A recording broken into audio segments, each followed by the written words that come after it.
On September 9th, the Chicago's Teachers Union announced its first strike in 25 years.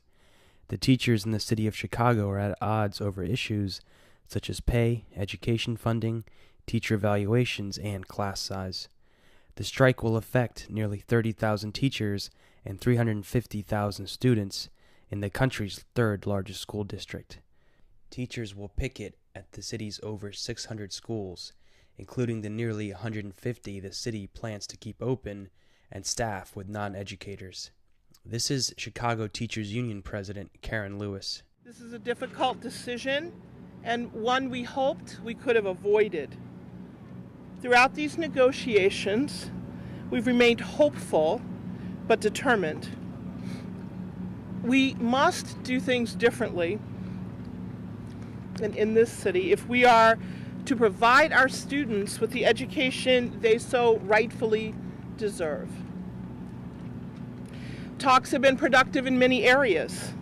We have successfully won concessions for nursing mothers and have put more than 500 of our members back to work. We have restored some of the art, music, world language, technology, and physical education classes to many of our students. The board also agreed that we will now have textbooks on the first day of school rather than have our students and teachers wait for up to 6 weeks before receiving instructional materials. Recognizing the board's fiscal woes, we are not far apart on compensation. However, we are apart on benefits. We want to maintain the existing health benefits. Another concern is our evaluation procedures. After the initial phase-in of this new evaluation system could result in almost 6,000 teachers, or nearly 30% of our membership being discharged within 1 or 2 years. This is unacceptable and leads to instability for our students. We are also concerned that too much of the new evaluations will be based on student standardized test scores. This is no way to measure teacher effectiveness at all. Further, there are too many factors beyond our control which will impact on how some of our students perform on those standardized tests. Those factors include poverty, which no one wants to talk about, exposure to violence, which over this past summer, as we all know, has increased exponentially, homelessness, hunger, and other social issues beyond our control. Evaluate us on what we do, not the lives of our children that we do not control. We have talked seriously about job security. Job security is stability for our students. Despite a new curriculum, new stringent evaluation system, CPS proposes no increase and even a possible decrease in teacher training. This is notable because our union, through our Quest Center, is at the forefront of teacher professional development in Illinois. We have been lauded by the district already and our colleagues across the country for our extensive teacher training programs that help emerging teachers strengthen their craft and increased the number of nationally board certified teachers. We are demanding a reasonable timetable for the installation of air conditioning in student classrooms. A sweltering 98-degree classroom is not a productive learning environment for children. This type of environment is unacceptable for our members and all school personnel, and a lack of climate control is unacceptable to our parents. As we continue to bargain in good faith, we stand in solidarity with parents, clergy, and community-based organizations who are advocating for smaller class sizes, a better school day, and an elected school board. Class size matters. It matters to parents.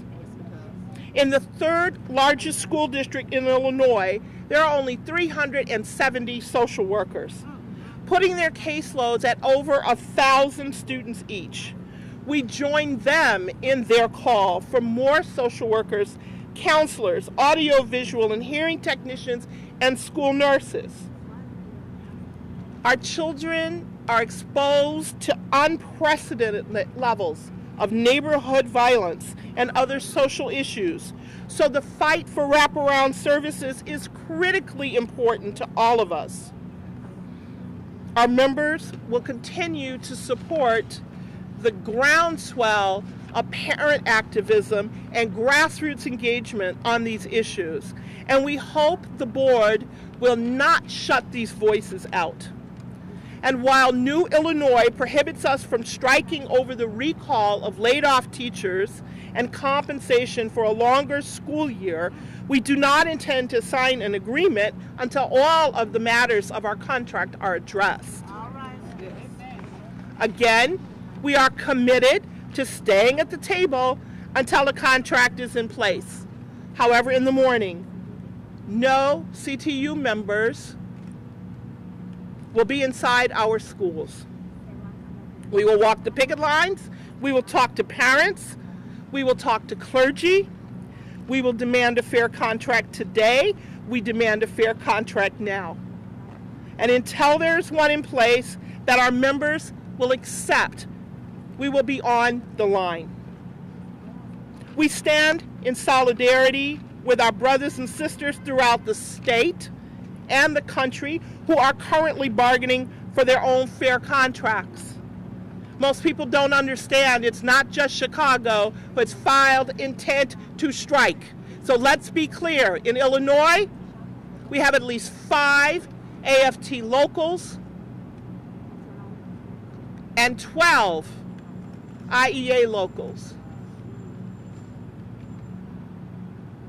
This announcement is made now so that our parents and community are empowered with this knowledge and will know that schools, real schools, will not open tomorrow.